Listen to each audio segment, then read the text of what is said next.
कवी कुलगुरू कालिदास संस्कृत विश्वविद्यालय आणि हिंदू धर्म संस्कृती मंदिर नागपूर यांच्या संयुक्त विद्यमाने राष्ट्रीय स्वयंसेवक विचारवंत बौद्धिक प्रमुख व तरुण भारतचे माजी संपादक स्वर्गीय मा गो वैद्य यांच्या स्मृतीप्रित्यर्थ व्याख्यानाचे आयोजन करण्यात आले। प्रस्तुत व्याख्यान गुरुवार 21 मार्चला बनियान सभागृह चिटणवीस सेंटर नागपूर येथे संपन्न झाले। स्वर्गीय मा गो वैद्य व्याख्यानाचे प्रथम पुष्प राष्ट्रीय स्वयंसेवक संघाचे अखिल भारतीय कार्यकारिणी सदस्य व ज्येष्ठ प्रचारक विचारवंत सुरेश सोनी यांनी गुंफले। त्यांनी हिंदू जीवन दर्शन की सर्वसमावेशकता या विषयावर व्याख्यान दिले। स्मृती लेक्चर या व्याख्यान कार्यक्रमाचे अध्यक्षस्थान कुलगुरू प्रोफेसर हरेराम त्रिपाठी यांनी भूषवले। यावेळेस हिंदू धर्म संस्कृती मंदिरचे अध्यक्ष मनोज वाघ तसेच कुलसचिव प्रोफेसर कृष्णकुमार पांडेय यांची विशेष उपस्थिती होती। कवि कुलगुरू कालिदास संस्कृत विश्वविद्यालय और हिंदू धर्म संस्कृति मंदिर के संयुक्त तत्वावधान में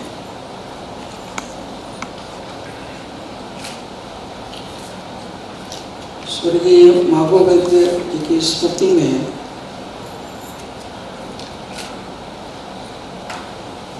एक व्याख्यानमाला का क्रम प्रारंभ करने की प्रक्रिया में इस प्रथम कार्यक्रम के अवसर पर मंच पर उपस्थित विश्वविद्यालय के आदरणीय कुलगुरू प्रोफेसर हरेराम त्रिपाठी जी, हिंदू धर्म संस्कृति मंदिर के अध्यक्ष मनोज वाघ जी और सभागार में उपस्थित सभी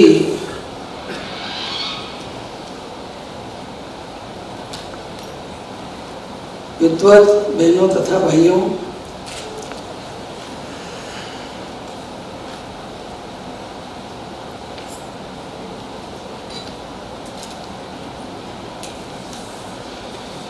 वैद्य जी को गए तो कुछ समय हो गया, लेकिन ये पहला व्याख्यान है स्मृति में।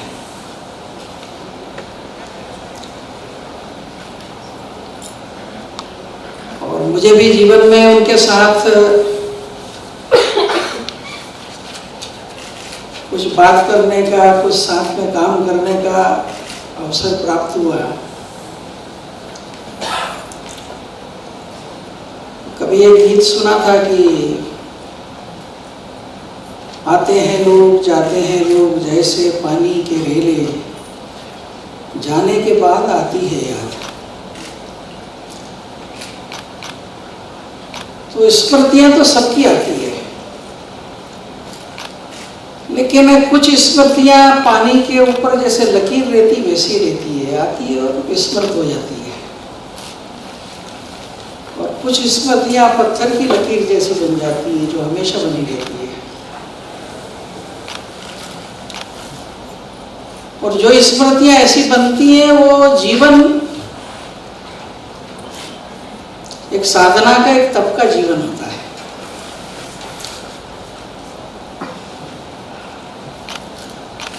नागपुर के लोगों को वैद्य जी के बारे में कुछ मैं बताऊं, इसकी कोई आवश्यकता नहीं। लेकिन कभी कभी सोचता हूं मैं कि वैद्य जी क्या थे, तो वैद्य जी एक व्यक्ति थे, वैद्य जी एक विचार थे, वैद्य जी एक व्यवहार थे। एक व्यक्ति के रूप में गुण संपन्न होना, जीवन मूल्यों के प्रति प्रतिबद्ध होना, जीवन में स्व अनुशासन का पालन करना,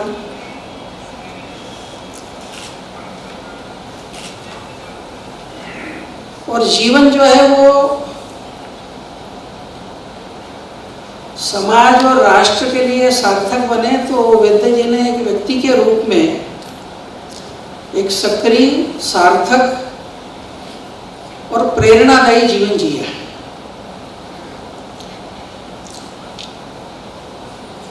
विचारों की बात करें तो फलक बहुत बड़ा व्यापक था।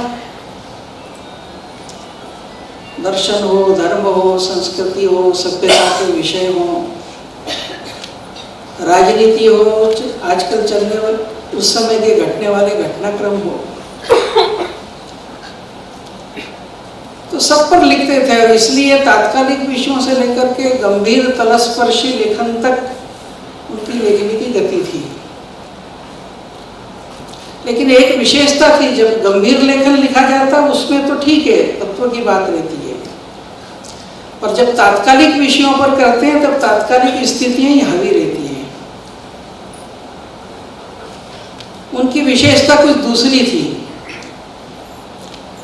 जैसे मुझे स्मरण आता है कि पंडित दीनदयाल उपाध्याय बहुत गंभीर चिंतक थे, लेकिन प्रति सप्ताह एक घटित घटनाओं को लेकर के कुछ अपना विश्लेषण, कुछ अपना मत वो रखा करते थे, और वो पांचजन्य ऑर्गेनाइजर इसमें छपता था।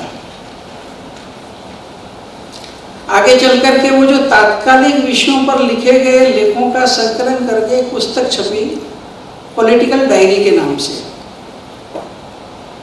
और उसकी जो प्रस्तावना लिखी वो डॉक्टर संपूर्णानंद ने। डॉक्टर संपूर्णानंद कांग्रेस के बहुत बड़े नेता थे, बहुत बड़े विद्वान थे।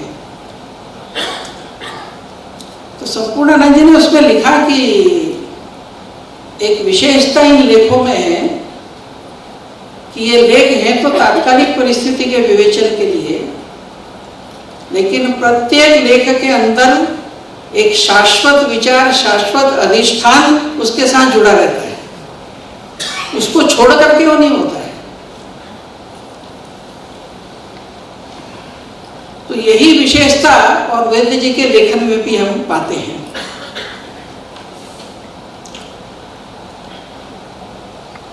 और जीवन के व्यवहार के अंदर, चाहे पारिवारिक जीवन हो, सामाजिक जीवन हो, जो जीवन मूल्य उनने स्वीकार किए उस पर अनकम्प्रोमाइजिंग रहे। वो 60 साल के तो रिटायर हुए, तो कभी कभी हम लोगों के बीच में कहते थे आज का जमाना ऐसा है कि हर आदमी एक्सटेंशन चाहता है, जितने अधिक से अधिक मिल जाए। तो वैद्य जी कहते थे जब तक मैं काम देखता रहा मैंने किसी को एक्सटेंशन नहीं दिया। बोले मैं एक्सटेंशन के खिलाफ हूँ। क्यों? क्योंकि जब आप एक्सटेंशन देते हैं तो आप नए का अवसर मारते हैं।